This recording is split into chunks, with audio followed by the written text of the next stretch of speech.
Унутраныя войскі рыхтуюцца да баявых дзеянняў унутры краіны, а Лукашенко упершыню раскрыў дэталі торгу з Вашынгтонам. А Ваня Стеценка, якому ўсёй краіны збіралі 3 мільёны долараў, вярнуўся ў Беларусь. Пішыце каментары і стаўце падабайкі, а мы пачынаем. Камфорт адкладаецца на няпэўны тэрмін. Беларуская чыгунка сёння афіцыйна паведаміла, што вымушаная зняць з маршрутаў пэўную колькасць папулярных электрацягнікоў «Штадлер». Прычына стандартная для апошняга часу – пазапланавы рамонт цягнікоў бізнес-класу. Змены закрануць ключавы кірунак Менск-Берасці. Ужо з сённяшняга дня вечаровы рэйс са сталіцы, а з заўтрашняга ранішні цягнік з гораду над Бугам будуць абслугоўвацца звычайнымі лакаматывамі савецкіх часоў. Праз гэта білеты на названыя рэйсы могуць часова знікнуць з продажу, пакуль сістэма пералічвае месцы. Чыгунка абяцае вярнуць розніцу ў кошце тым, хто набыў білеты на «Штадлер» загадзя, але паедзе ў звычайным вагоне. Для атрымання кампенсацыі пасажырам давядзецца асабіста звяртацца ў касы. Пасажырам раяць уважліва сачыць за абнаўленнямі ў мабільнай аплікацыі беларускай чыгункі. Эксперты звязваюць частыя пазапланавыя рамонты з дэфіцытам праз санкцыі арыгінальных запчастак для швейцарскіх цягнікоў «Штадлер». Еўрапейскі камфорт на беларускіх рэйках паступова адыходзіць у мінулае.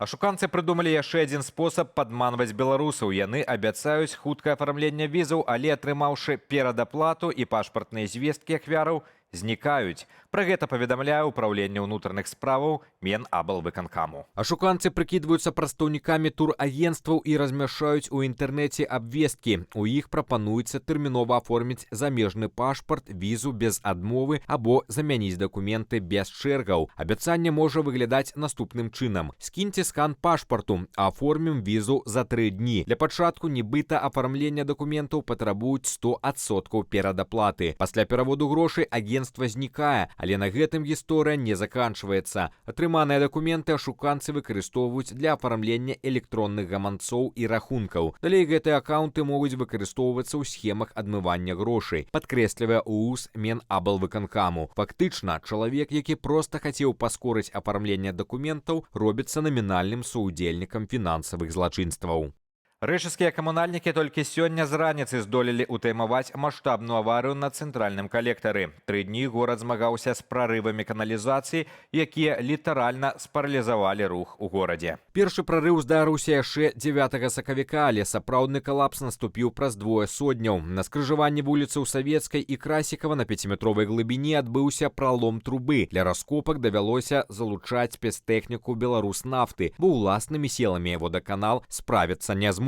Гэта ўжо не першы такі выпадак. Аналагічная аварыя на гэтых жа участках адбываліся ў чэрвені і кастрычніку 2022 года. Мясцовыя жыхары гадамі цярпяць ад адключэння вады і перакрыцця дарог, пакуль улады спрабуюць цыраваць састарэлыя камунікацыі. Сёння рух у горадзе адноўлены, але тэрыторыя застаецца агароджанай. Службы папярэджваюць, што магчымая усадка грунту. Сям'я маленькага гарадзенца Вані Стеценкі, якому ўсёй краінай збіралі грошы на лекі, тэрмінова вярнулася ў Беларусь. Праз атаку дронаў на аэрапорт Дубаю і адмену рэйсаў бацькі прынялі цяжкое рашэнне перапыніць рэабілітацыю хлопчыка. Хлопчык пакутае на міядыстрафію Дюшена, генетычную хваробу, якая паступова паралізуе ўсе мышцы і прыводзіць да смерці. Каб спыніць працэс, беларусы ўсёй краінай забіралі амаль 3 мільёны долараў. У лютым у Дубаі Ваню увялі унікальны прэпарат, які замяняе пашкоджаны ген. Аднак курс рэабілітацыі давялося перапыніць. Праз атаку дронаў на аэрапорт і адмену рэйсаў сям'я мусіла тэрмінова ўцякаць з Эміратаў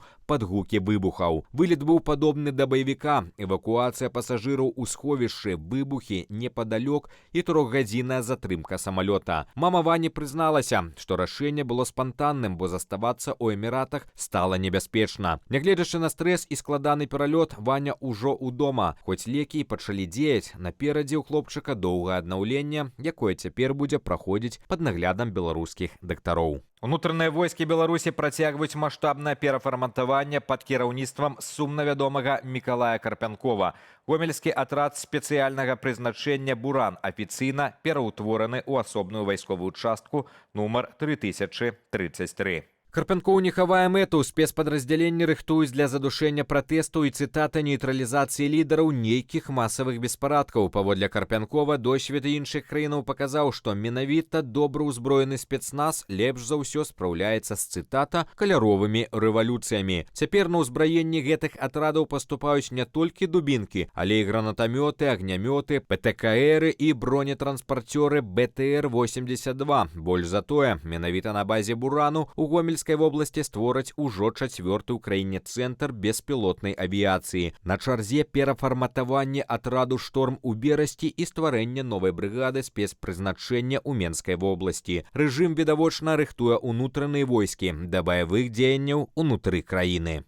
Александр Лукашенко упершыню агучыў канкрэтны пералік тэмаў, якія абмяркоўваюцца на закрытых перамовах з ЗША. Галоўнае з іх – вызвалення палітвязняў і зняцце эканамічных санкцыяў. Пры гэтым ён традыцыйна дадаў, што палітычных артыкулаў у нашай краіне нібыта няма. Гэтае прызнанне прагучала на фоне звестак пра новы візіт спецпасланніка прэзідэнта ЗША Джона Коула, які можа прыбыць у Менск ужо на наступным тыдні. Заява ў Лукашэнкі відавочна, што сярод асноўных патрабаванняў у Менску поўнае аднаўленне працы амбасадаў і разблакаванне ключавых галінаў эканомікі. Пры гэтым ён выставіў ультыматум. Адносіны з Масквой і Пекінам задушкамі і абмеркаванню не падлягаюць. Папярэднія візіты амерыканскага дыпламата заканчваліся маштабнымі абменамі. У снежні мінулага года пасля яго прыезду на волю выйшлі адразу 123 палітвязні, а ЗША разблакавалі экспарт беларускага калію. Таксама папярэднія дамоўленасці ўжо прынеслі палёгку для Белавіі. Калі візіт Коула пацвердзіцца, ужо на наступным тыдні Беларусь можа ўбачыць новую хвалю вызваленняў. Пытанне толькі ў тым, на што гэтым разам могуць пайсці Вашынгтон і Менск. Вясновы сезон нясе новыя клопаты для ўладальнікаў магутных электрасамакатаў. Да і нагадвае, калі ваш дэвайс разганяецца больш за 25 км на гадзіну, яго трэба зарэгістраваць. Да верасня 2026 года дзейнічае спрошчаны парадак. Весці самакат у ДАІ не трэба, дастаткова прынесці выпіску з лабараторыі. Працэдура ацэнкі адпаведнасці абыдзецца прыкладна ў 100 рублёў. Цікава, што 90% ўжо правераных самакатаў былі ідэнтыфікаваныя як мапеды ці матацыклы. Дарэчы, прадаўцам цяпер забаронена гандляваць тэхнікай без гатовых дакументаў. Дзяржстандарт ужо рыхтуе захады супраць парушальнікаў. Важная навіна для аматараў хуткасці. Мабільныя камеры цяпер могуць усталёўваць проста на веладарожках. Пакуль ДАІ абяцае толькі прафілактыку. Але, калі аварыйнасць вырасце, парушальнікаў пачнуць штрафаваць паводле фотафіксацыі. У краіне абсталявана ўжо больш за 400 месцаў з веласветлафорамі, дзе спешвацца на пераходах няма патрэбы. Да лета такіх месцаў стане яшчэ больш. Напружаныя хвіліны на паркоўцы гандлёвага комплексу Валяр'янава. Сёння там успыхнуў бензінавы красовер «Рено Каптюр». Паводле відавочцаў, спачатку з-пад капота доўга ішоў дым, а потым машына за лічаныя хвіліны ператварылася ў сапраўдны факел. Людзі спрабавалі патушыць полымя самастойна, выкарысталі некалькі аўтамабільных вогнегаснікаў, але гэта не дапамагло. Справіцца з агнём змаглі толькі ратавальнікі МНС, якія прыбылі на месца праз 10 хвілінаў. Аднак ад машыны застаўся толькі аголены каркас. Аўтааднаўленню не падлягае. Гаспадыня красовера паспела своечасова пакінуць салон і не пацярпела. На гэтым мы развітваемся. Беражыце сябе, з вамі быў Руслан Ігнатовіч. Пабачымся заўтра.